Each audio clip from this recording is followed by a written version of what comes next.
Hi, my name is David Whaley, and I'm the creator of The First Tree. I also voice a character named Joseph. So I just wanted to introduce you to this commentary mode, tell you that you can find interesting things about how I made this game by touching the speech bubbles you see in the world. So I hope you enjoy it.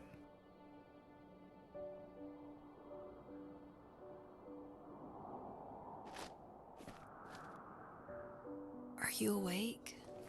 I thought I heard you get up. Yeah, I'm awake. Sorry, I just can't sleep. Are you thinking about him? Yeah, a bit. Usually get back to sleep, my love. I'm fine. No, it's okay. What else is on your mind? I don't know, it seems weird, but I had one of the most vivid dreams of my life. I saw a fox on a snowy mountain, just looking confused and worried. Those eyes, I can't get those eyes out of my head. She was running in the windy snow, looking for something. Do you think it has to do with you and what's been going on? I don't know. It was just a dream, Rachel. They're not meant to make sense.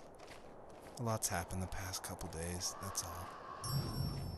Well, if you're not going to sleep anyway, you should tell me. I want to hear. All right. So it's usually at this point where people say something like, "This is not the kind of game I was expecting." And that happened a lot at PAX West. When I showed it, we'd have little kids play it, but then they see a dead fox cub, or a kit is technically the word, but cub sounds, I don't know, it sounds better. Like Wes Anderson uses it in Fantastic Mr. Fox, so I thought cub would be alright.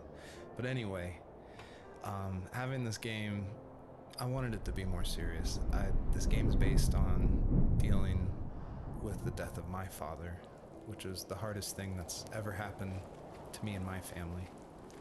But I don't want to talk about it here, and I didn't want to talk about it with anybody really to this day still. It's very personal. And that's why I made this game. That's exactly the reason. Because I wanted to get those feelings out and communicate with people without talking about it. And so that's what The First Tree is. It's me dealing with my feelings, and it was a personal project, and it was just me, and it actually, I'm really glad I made it, but it wasn't easy to make, I guess is what I'm saying.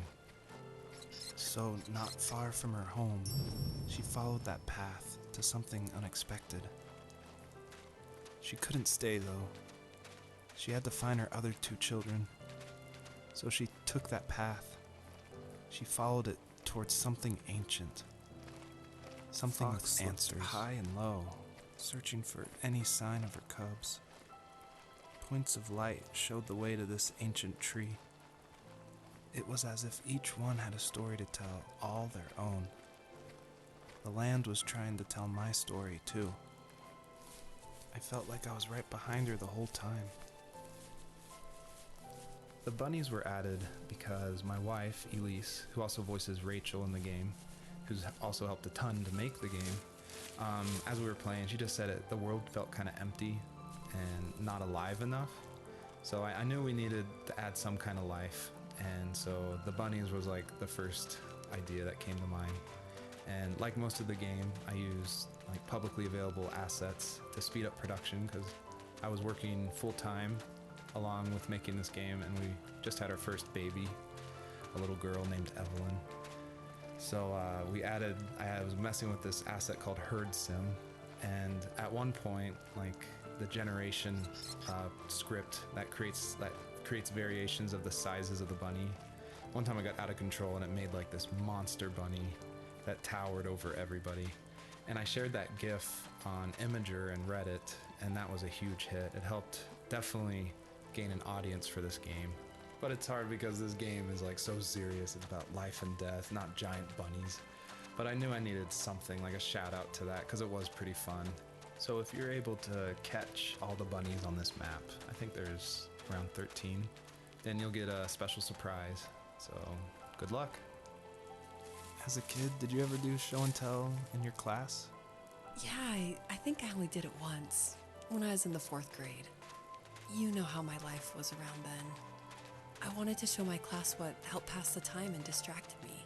So I brought a dozen paper cranes I had made. I think I told everyone how badly I wanted to be a bird and fly, embarrassingly enough. Don't be embarrassed. Every kid wants to fly. For me, it was another toy from my dad, a wooden boat. I remember guarding it so carefully in my hands as I walked into class. When I sat down, the group of boys immediately made fun of it. They asked which trash can I found it in, or why an ugly log was my favorite toy. When I got up, I didn't even want to tell them my dad had carved it. I said it was a joke gift my friends had given me.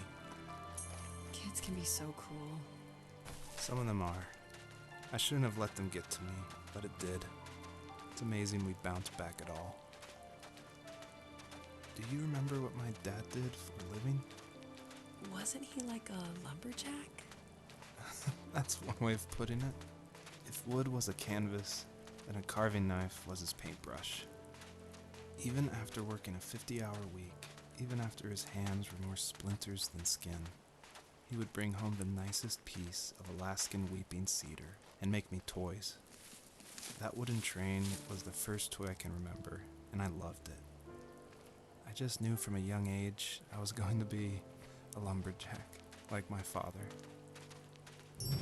Usually those kids would leave me alone, but somehow they could tell I was different. They made fun of how far away I lived. They called my dad a sourdough. I was a blabbermouth as a kid, telling my dad stories I made up for hours. But after that show and tell, I didn't tell him much anymore. He didn't know exactly what was wrong, but his best guess was that the toys he carved weren't cool enough. He carved me a tank and tried to tell me what it was like to be in a real tank as a serviceman. I didn't know your dad was in the military. Yeah, in the army. The sad thing is that I'd pretty much forgotten until just now. There's so much I still don't know about him. I'm sorry. He knows how much you love him. You're going to see him again soon and have some closure, I'm sure. A lot of people have gotten confused why Joseph's father is called a sourdough, and it's not stated outright at the beginning of the game, but Joseph and his dad, they grew up in Alaska. And I don't have a real connection to Alaska except through friends who lived there, and it was also the place that me and my dad were going to go right before he passed away. But I love the idea of Alaska being like this beautiful solitary place. But anyway, what that has to do with sourdough is it's an Alaskan slang term about like someone who lives in the backwoods, like a redneck in Alaska. So I thought that was just to put some authenticity into the game, I added that word. The older I got, the more I withdrew. I asked myself, why talk to anybody anyway? Why bother when I'm happy by myself? I started drawing a lot, mostly animals I saw in the woods by my home. I then imagined designing my own hideouts with things like TVs and pantries full of chips and cookies. I think that idea of leaving home and drawing blueprints started my career. I found a lot of solace in that. I'm not surprised, but I did the same thing, you know? There's something special about having a place to call your own. And now look at us. Well, if you count renting in an overpriced city. It's as close as we can get for now.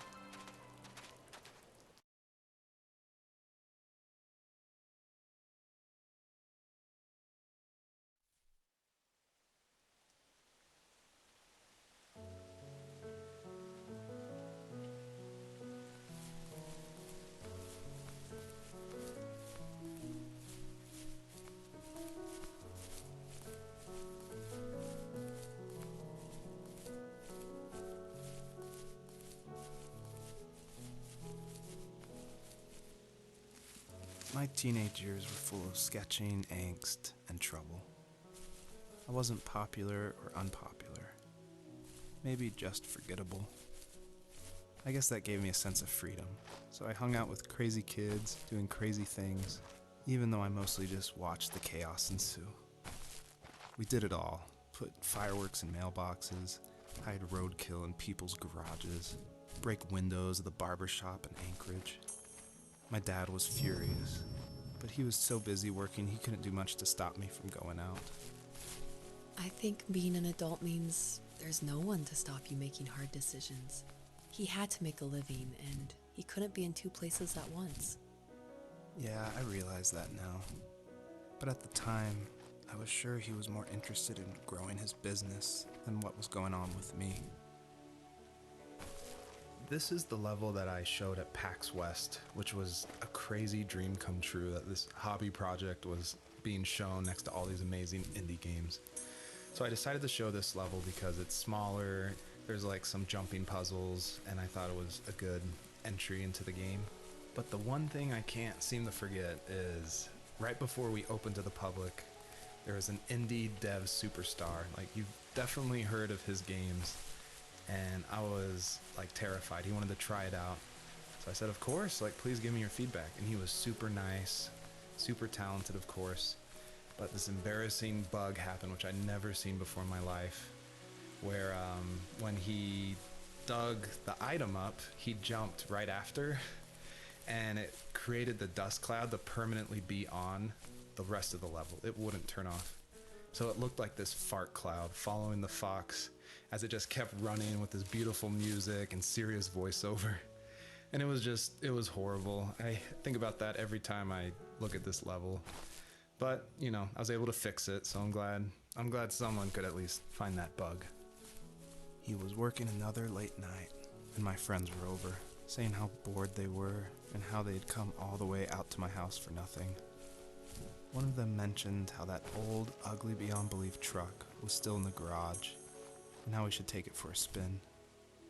I was only 15, so I kind of fought it for a while. The next thing I knew, we were careening around the mountain path, rocks spitting onto the sides of the cliff, while my dad's cringeworthy bluegrass blared out the speakers. I drove while my friends were in the back of that yellow and purple truck, throwing beer bottles and trash at anything remotely interesting. Felt like I was soaring in the air with borrowed wings. But all good things have endings. A cop outside of Eagle River pulled us over after he saw us in a bottle rocket into someone's yard. What followed was a long night of talking to disappointed adults and feeling smaller than ever. I always wanted this game to be very meditative and relaxing, but I know there's a balance between keeping the player's interest. So I added this butterfly jumping mechanic just to like spice things up. I used a plugin called Playmaker for Unity, which in a visual editor lets you do interactive things, which is perfect for me because I do come from a film and design background. But on the flip side, I really wish I was good at code, because this jumping mechanic, the jumping mechanic in the whole game actually has frustrated a lot of players. But hopefully I've been able to fine tune it, so it should feel a lot better now. I would just hate that this meditative game would get frustrating, so I've lowered the gravity, I've made the jumps more consistent, so hopefully people can just focus on the world and the story.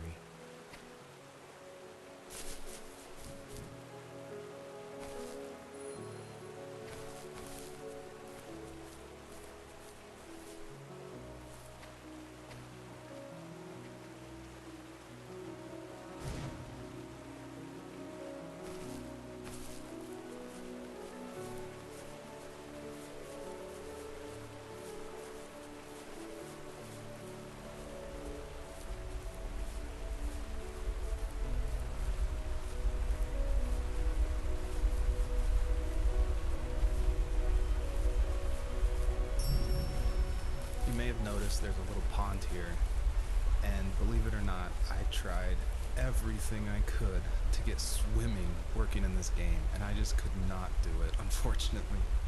And so all the water in this game you can just stand in, which is, it still like bums me out, but the systems were not working, it was buggy.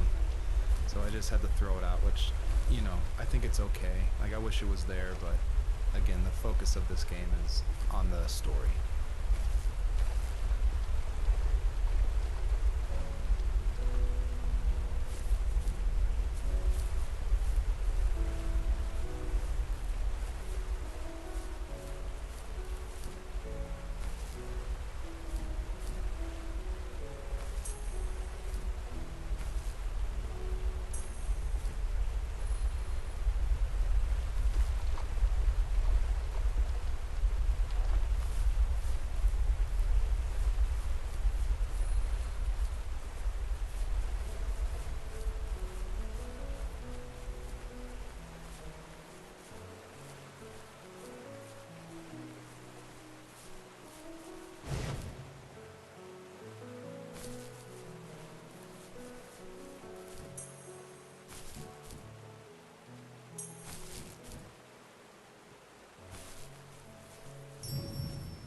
My biggest hope for the players that are playing is that they realize how similar these two parallel stories are, of this fox looking for her missing cubs and also of this son reconnecting with his father. And so I try to add little touches in the voiceover and in the environment to help draw those parallels, even if they seem totally dissimilar. A big example is the truck, for instance, that Joseph grew up with. It's purple and yellow like the butterflies for this fox. So I tried to add as many touches like that throughout the story as possible. After he drove me home from the police station, I blew up at him, saying how I never wanted to be like him, how I was gonna be someone and leave that hick icebox for good. He just looked forward at the road with tired eyes. I took out that bluegrass tape from the cassette deck and chucked it out the window. In my sage teenage wisdom, I thought I proved the ultimate point. But my dad had a different idea. He slammed the brakes, slowly bowed his head while gripping the steering wheel, and finally looked at me. All he said, like it was a polite request, was, "Make this right." I sat there in silence, fuming, but I eventually got out and combed every square inch of the woods, muttering profanity after profanity. I found it 30 minutes later, near a small waterfall off the road. I went back to the truck, put the wet tape back in, and sure enough it worked. We didn't speak another word to each other the rest of the night. Wow, I knew you were a crazy teenager, but It's hard to believe, isn't it? It surprises me too. It's like I didn't really know who that kid was back then. I bet my dad thought the same thing over and over. It's almost like he was saying, "Make this right," to himself, more than to me. My friends would laugh about that night and talk about how crazy it was, and I laughed along, pretending it didn't bother me. But it did. I imagined my friends growing old in the bush, unable to find that thrill in those godforsaken ice fields. It's like those mountains were a literal wall, keeping me from leaving, where all I would have to look forward to are lumber yards and evening beers. I had to climb over. That was my only goal for a long time.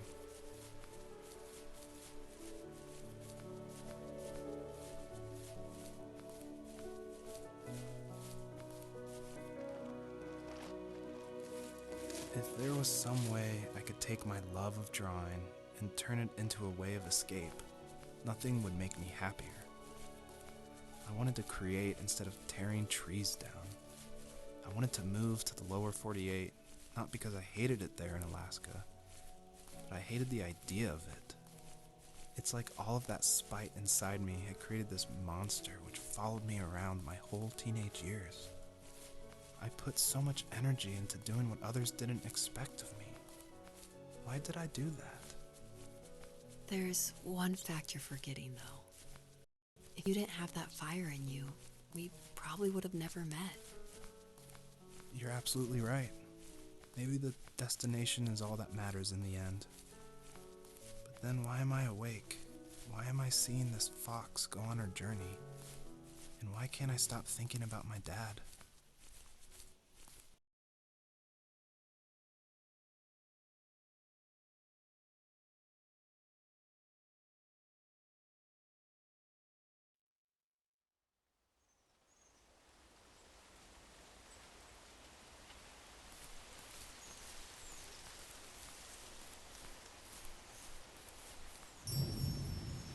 I did want to do something a little different with this level. I wanted it to be more open world feel and that there was something blocking your progress. So it did encourage people to look closely and see how to unlock this blocked way.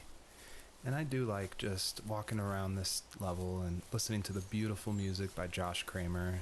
His work really sets the mood for the whole game.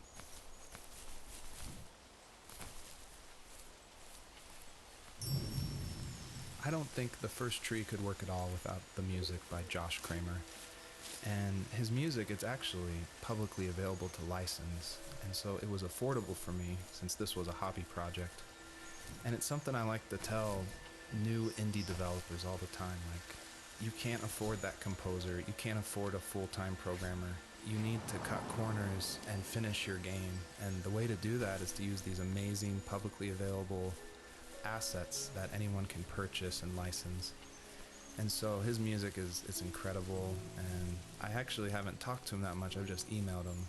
But his music was nominated for Most Emotional Music at the Emotional Game Awards in France, and he's just a really nice guy. And I think there's so much amazing content out there that if you're thinking of making a game, like, look around and see what you can make work on a tight budget, because it worked really well for the first tree. Even at my most distant, at the times when I detested him the most, he kept reaching out. For a year straight, he asked me every week when we were going camping. I thought he was just dense. Eventually, to shut him up, I agreed. We carried out the worn lawn chairs from the garage and set up a cinder block campfire at the site we'd always used behind the house. We walked down the mountain path, talking in the warm sunshine we only got a couple months of the year. Those 3 obsidian rocks shimmered alongside the shore, almost like sparklers pressed against a dark window.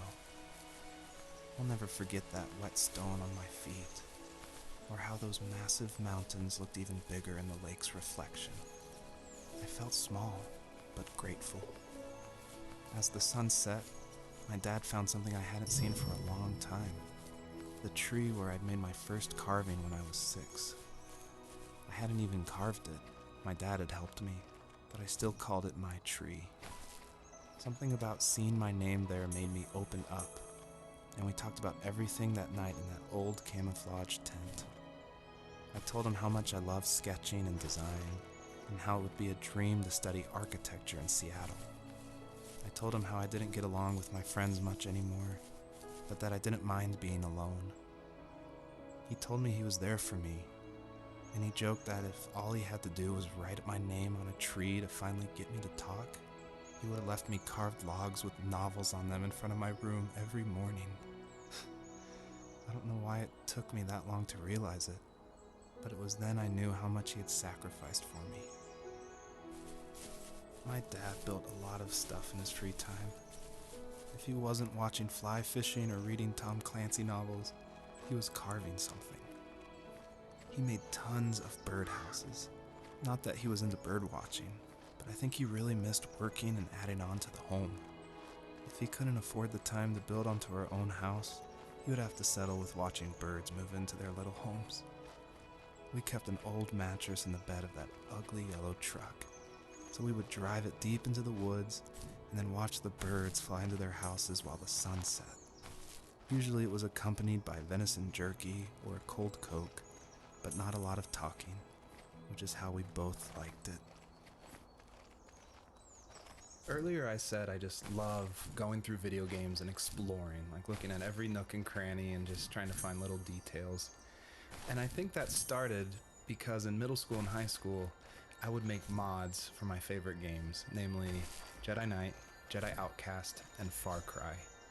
And I loved like this huge world of mod makers who would make these levels, and it'd be like the most random creative things, and I would just love exploring, usually multiplayer levels by myself. So even though I went to college for film, before that, like before high school, I was making video games and mods, and it was my favorite thing in the world. I made a ton of different levels. I made an abandoned space hotel with a dance floor and cafeteria. I made a haunted campground with cabins and tents. I made this whole city with like the first ever day-night cycle with running showers and stuff in the hotel and the apartment buildings. And I just loved making those mods, and I think that carries over to my game, The First Tree, and also the one before that, Home is Where One Starts, which is it's exploration. You're just looking around and appreciating the details.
almost all stories follow the same kind of structure. And it starts with an inciting event, and then there's rising action, and then there's a climax, and then there's falling action. And it's actually really difficult to make an interesting story where you only hear these two people talking, and it's spoken through a dream that's already happened. And the most of the action is about this animal that isn't directly related to this couple at all. So I don't know what I was thinking, but my hope was that it would create some interesting things and connections that I didn't see before. And that was kind of the whole exercise of making the first tree.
Perpetrator stood nearby, unfazed, like nothing was wrong.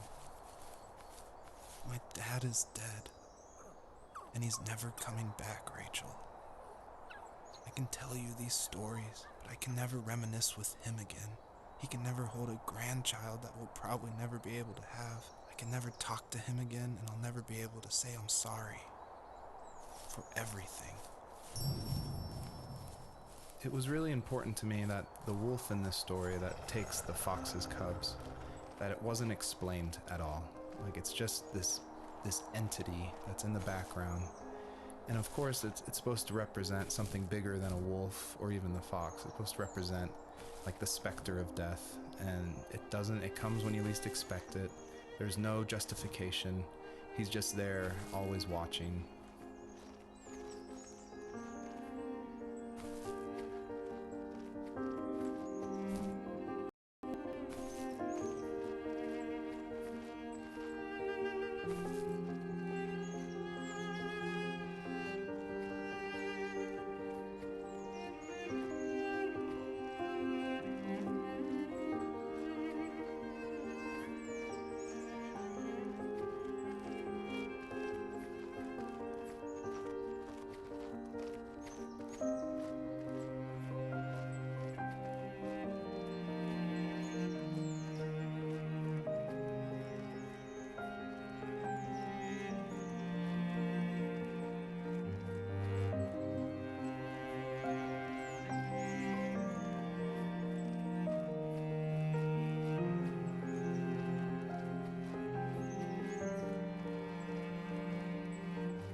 Hello, my name is Elise Whaley, and I was the voice actress for Rachel. I'm also David's wife, so that was convenient for working together. I was actually the voice actress for his first game, Home is Where One Starts, and I guess that I did a good enough job that David wanted me back, so I did the voice acting for this one as well. David definitely coached me through it because I'm pretty inexperienced when it comes to that. Home is Where One Starts was my first time ever doing voice acting of any kind. And we watched a lot of trailers of movies we liked to get the voice right of female leads who were talking in the trailer and try to mimic that and bring that into the game so that had the right kind of feel and the right kind of atmosphere for the voice. My character actually is the same character from Home is Where One Starts. If you've played that game, you probably connected that together. And this is her probably about 15 years later, maybe 20 years later in this game. I was happy to revisit the character of Rachel. We kind of leave her in an ambiguous spot in Home is Where One Starts. It definitely ends on a hopeful note, but there's not a lot of details. And in this game, you see that she's able to move on through a lot of her issues that she had from her abusive home and be able to start her own family and start a new cycle without that abuse, which I think is really inspiring. Joseph, you can't go to sleep feeling like this. I'm sorry for everything, and I know you need space, but I'm here for you. You don't need to feel so lost. Joseph, have I ever told you what my mother was like? So it's always interesting working with your spouse because, especially on a creative project, because they want your feedback, but it's something that's also dear to their heart, and they're dear to your heart, and you definitely don't want to hurt their feelings. So I was a little nervous when David asked me, he had finally finished writing the script, and he asked me to go over it and see what I thought. And I had minored in English. I majored in art, but I minored in English, so I felt like I had a little bit of experience. But I was definitely like a little scared because you don't want to be too harsh, but you also want to be honest. And it was the biggest relief when I read the script, and I was like, oh, good. My husband's a good writer. I don't have to change that much about this, just a few like grammatical things. And that was just like the biggest relief for me because it can be a tricky balance working with your spouse and making sure that that honesty is there, but also that love and the support is there as well. So we're talking about Home is Where One Starts a lot, so if you haven't played that game, maybe this doesn't make as much sense, or maybe this is a little plug that you should go play it. But in that game, it actually features one of my artworks. I work as an artist and paper cutting, actually, and David used one of my artworks as a graffitied stencil in Home is Where One Starts that's against the wall of this shack. And it actually shows up again in the first tree, just a fragment of it. The first tree, the title actually comes from one of my artworks that I made back in 2015, I want to say. And I made this artwork while I was pregnant with our first child. And it had a lot of meaning for me, and David actually helped me come up with the title. And he asked, because I was really struggling, I was like, I have no idea what to call this, and I always go to David for title ideas and to bounce ideas off of him, and that's like the only way I can ever come up with a title is by talking with him. So we were talking back and forth and looking at this artwork, and he said, well, what kind of like movies or shows were you watching while you're making the artwork? Because my work's pretty tedious, so sometimes I'll watch a show or do some Netflix binging while I'm creating it. And I was like, oh, I actually watched Tree of Life a ton. And then we're like, Tree of Life, and we started thinking more about that, and then arrived at the first tree. So it started off as one of my artworks and then became a part of David's art, which I think is really cool that we were able to share that title. You have strength, Joseph, and you're not as alone as you think. It's all just so pointless. Just waiting for life to happen. It's like having the home I always wanted is cursed out of my reach. The thought of being a parent myself. How could I do that when I couldn't even be a good son? I'm sorry. I know what you're saying. I just don't know how things will work out. These quiet hours will turn into years. We'll wonder which roads passed us by. Then we'll forge a new road together. Besides, I discovered for myself that one fateful morning where any hopeful road leads to.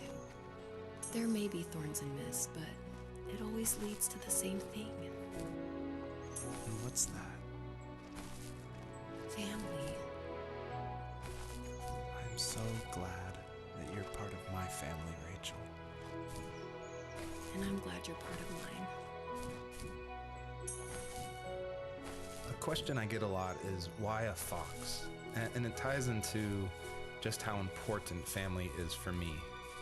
And Fox is actually a family name from my wife's side, from Elise. And she always heard about the legacy of the Fox family. And because of that, growing up, it was her favorite animal. She even made these 2 wooden foxes for our wedding cake topper.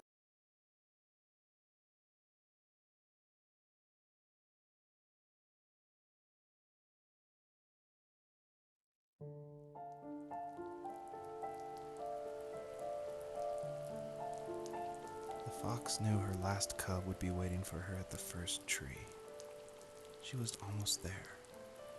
The rain cascaded onto the Jade Valley where the entrance to the tree was. Life was protected there, because that's where life began. It was now only a mother and a daughter left. Items from my life still dotted the ground as she moved closer to her destination and destiny.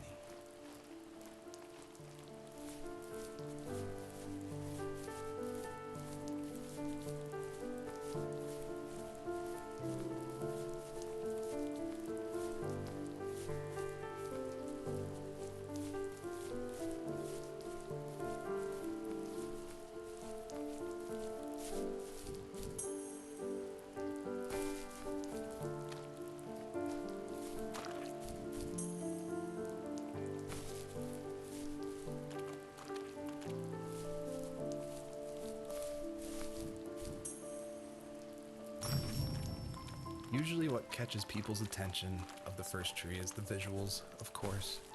And I was inspired by a lot of people making these levels. The second level is inspired by just these beautiful autumn photos of a real forest. And this level, the Jade Valley, is inspired by the artwork of Heather Penn, who did the Overland games. I just love those greens with a lot of gray in it. I love the strong vignettes in the corners of the frame.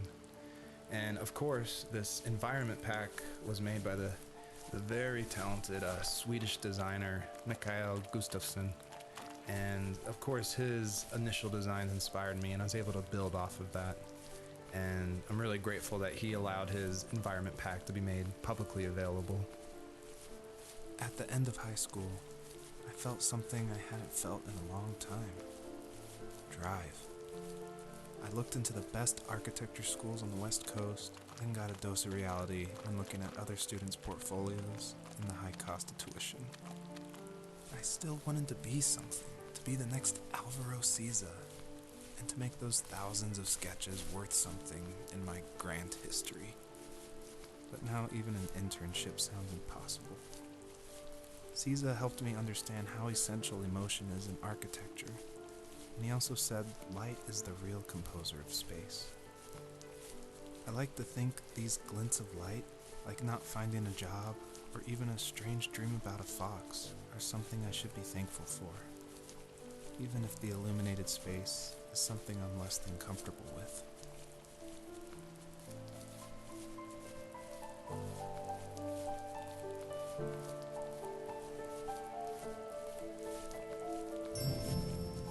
By now you've probably caught on to some of the themes I love to explore in these stories. And the big one is of this tree, the first tree on Earth. And a lot of people have asked me, what does that mean? Why a tree? And basically it boils down to this delicate balance between nature and its relationship with life and death. And I love these stories where they put like these microscopic relationships, like something of like a father and a son, and juxtapose it next to this epic story of like the creation of the universe and the first tree on Earth, and how they can be equally as important, because in my mind, like, my family is as important as like the creation of the Earth. And it reminds me of like some of the stories I love, like The Road by Cormac McCarthy, or The Tree of Life by Terrence Malick. Basically, I wanted to make sure the player felt that there was a higher power than themselves, and that there was something watching over them as they went through this story.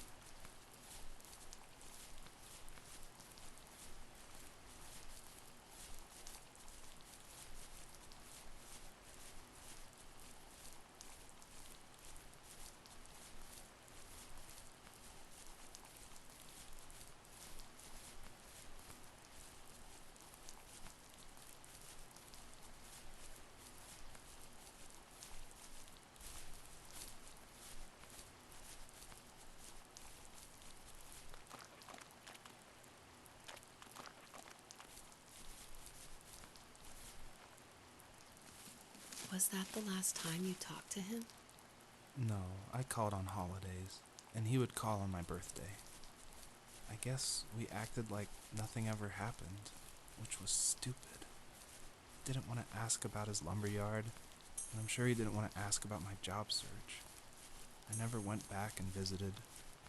I think the last conversation we had was about what movies we had seen and what exactly a best boy is in the credits.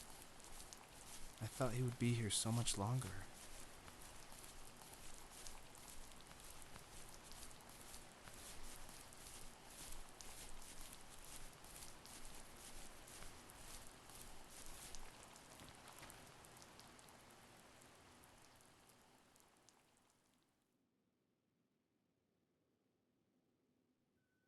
In the distance, the first tree illuminated the wasteland. She couldn't go home anymore. She did the only thing she was capable of. Moving forward. My dad died alone in the middle of the wilderness. I should have been talking to him more. I should have done a lot of things differently.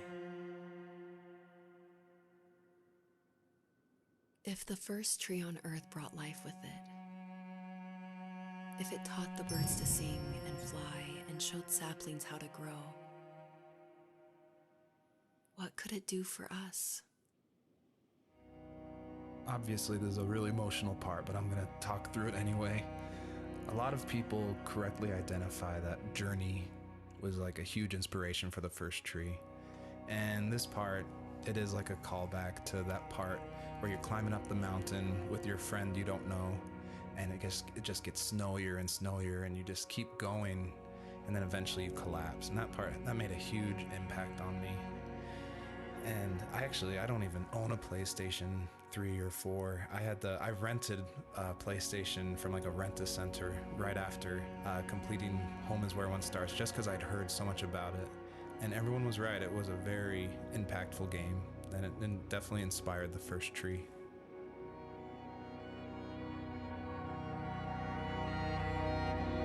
There was a letter I received yesterday from a name I didn't recognize, with a quote I can't stop thinking about.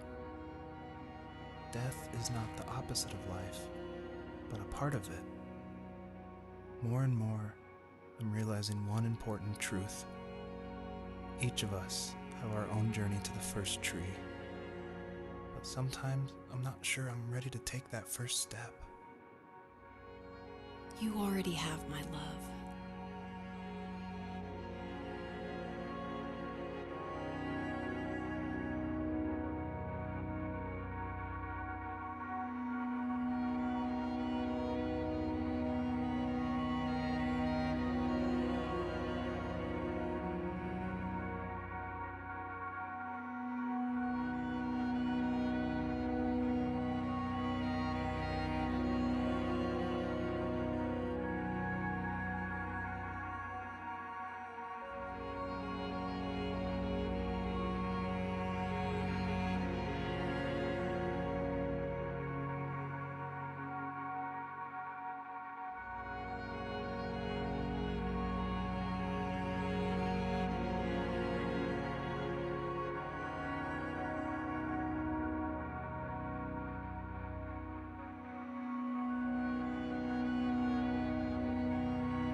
your journey was over. But I have no idea. It was only a dream, a distraction from tomorrow. I don't think dreams normally bring back to memory so many important feelings. Maybe it was just a dream, but it was also a gift. Yeah, I suppose. But tomorrow we're getting on a plane to the last place on Earth I want to be. The only person that would have made the trip worth it is gone. You're going to see him and be with him one last time before you say goodbye. I have one last quote for you by Emerson, sealed in an imaginary letter from me to you. It is the secret of the world that all things subsist and do not die, but only retire a little from sight and afterward return again. Go to sleep, my love. We have a big day tomorrow, but I'll be there with you every step of the way. Thank you. Thanks for listening. Good night, Rachel. Good night, Joseph.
You're probably thinking, what is going on?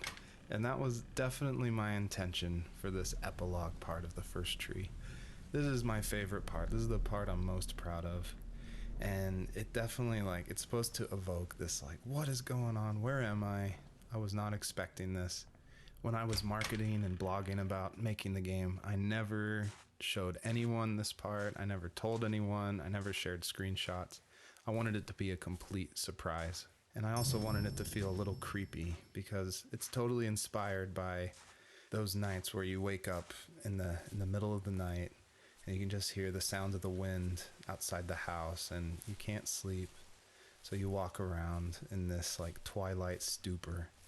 And I would say the whole first part of this game where you play as the fox, its whole purpose is to set up for this conclusion. So yeah, I would encourage you to look around and see how many things you recognize from the earlier part of the game.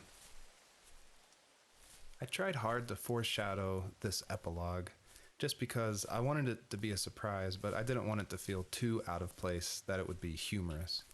And so Joseph, earlier in the game, he would say things like, I felt like I was right behind the fox the whole time.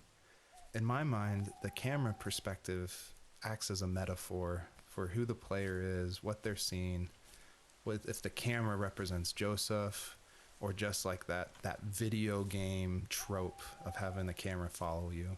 I guess the big question I wanted the player to ask themselves, is this a dream as well? And if so, does that even matter?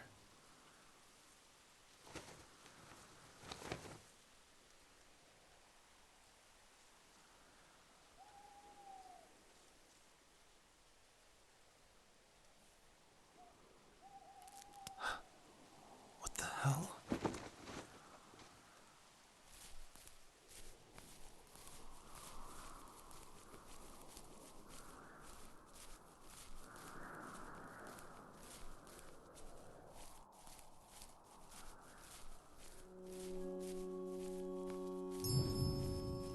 I purposefully fade out the crosshair in the middle of the screen because I wanted it to be a direct callback to the camera following the fox in the first 5 levels of the first tree. I wanted it to go for that gut reaction that this was very familiar, yet totally in a different world.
is this?